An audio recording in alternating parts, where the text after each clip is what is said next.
Bonjour à tous et bienvenue sur Tom Ergun. Cette semaine, on va vous présenter un modèle iconique, le Glock 17 Gen 5 T4E.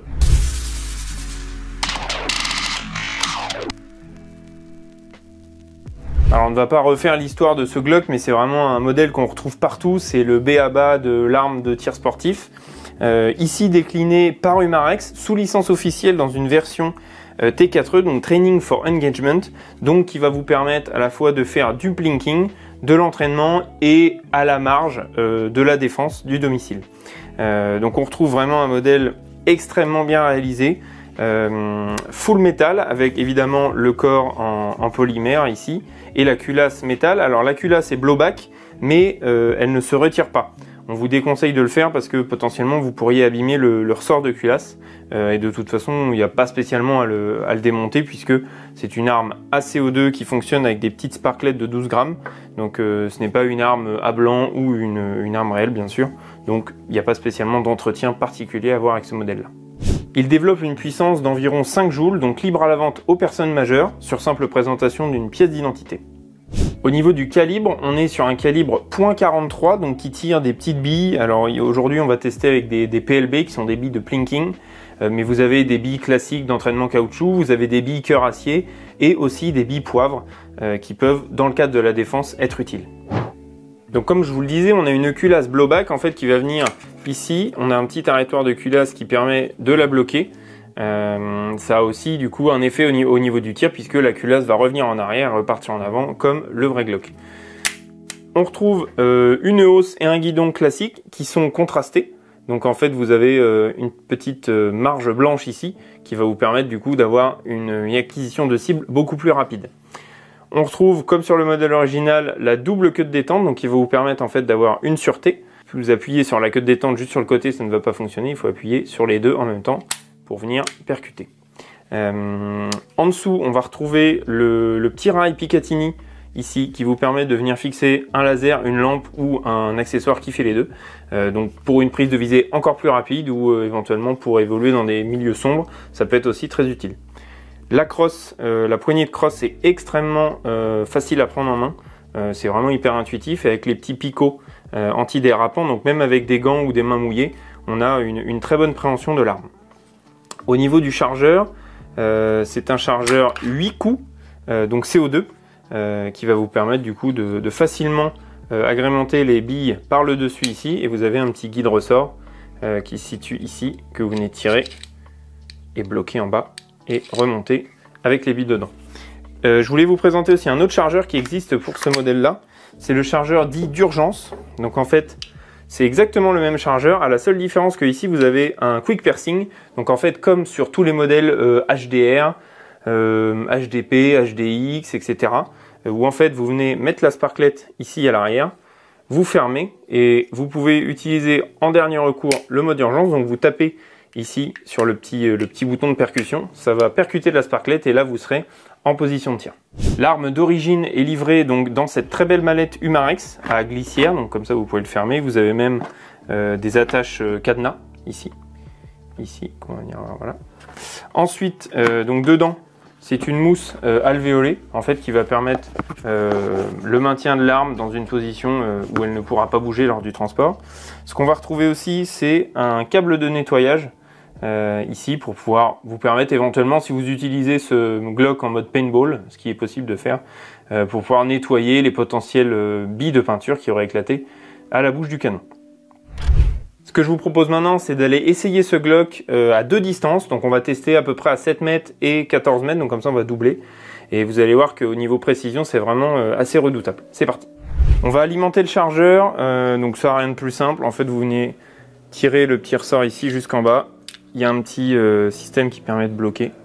Et vous venez alimenter toutes les billes par le dessus. Donc on met 8 billes au maximum. Tac, 7 et 8. Vous venez rebasculer ici le ressort. Voilà, ça vient bloquer les billes. Et on va mettre la sparklette de CO2. Donc là, pareil, en fait, au niveau du talon, vous venez faire un demi-tour à peu près. Vous venez glisser la sparklette dans ce sens-là, donc la tête vers le haut. Il y a une toute petite roue ici qu'il faut venir visser un tout petit peu pour mettre la sparklette en tension. Voilà, donc ça sert à rien d'aller trop loin puisque c'est en remettant le talon à son emplacement d'origine que ça va percuter la sparklette. Donc on vient de visser, voilà. Et là, donc on vient faire un quart de tour.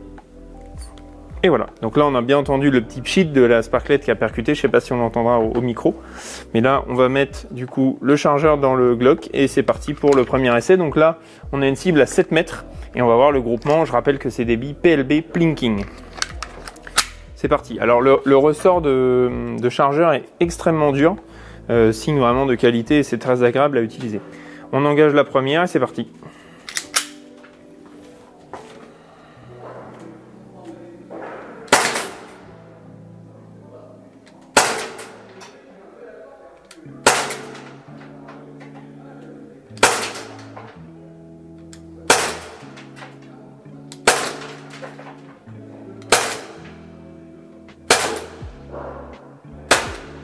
Et voilà.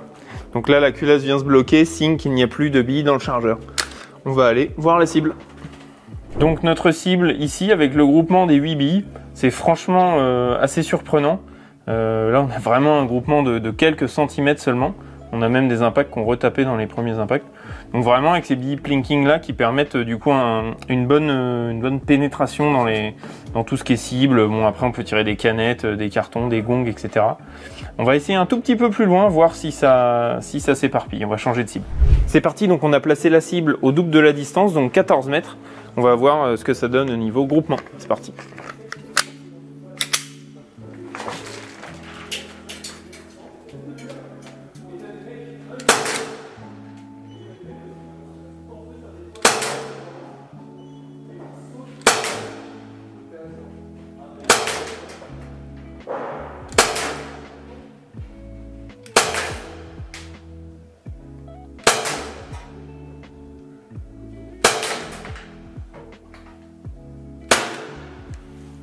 Terminé, on va aller voir en cible. Donc on avait remis une nouvelle cible, on a quand même quelques impacts dedans, 1, 2, 3, 4, 5, il y en avait un sixième là, 7 et 8. Donc globalement il y en a un seul qui est à l'extérieur, sinon ils sont tous dedans. C'est des cibles de 14 par 14. Donc voilà, pour du plinking, de l'entraînement, du paintball, à 15 mètres on a déjà quand même un bon groupement. Donc franchement une arme extrêmement satisfaisante tant au niveau graphique, voilà, visuel, qualité de finition, que efficacité et précision. Avec 5 joules, on a largement de quoi s'amuser. On est arrivé au bilan de ce Glock 17 Gen 5 T4E, donc fabriqué par Umarex sous licence officielle. Rien à dire, franchement, le look est extra, c'est extrêmement réaliste par rapport à l'arme originale. Les finitions sont vraiment extraordinaires dans ce niveau de prix. Donc franchement, et au niveau efficacité, vous avez pu voir que même à des distances d'engagement moyennes, on va dire, il y a quand même un groupement qui est très intéressant, sachant que voilà, je suis pas un tireur d'armes de poing, donc c'est vraiment très intéressant de pouvoir avoir ces résultats-là en sortie de boîte. Je vous invite à vous abonner pour ne pas louper les prochaines vidéos. N'hésitez pas aussi à poser une question, lâcher un pouce bleu et vous abonner aussi sur les réseaux sociaux, donc Instagram et Facebook. Tous les liens des produits sont dans la description et je vous dis à très vite sur tomergun.fr.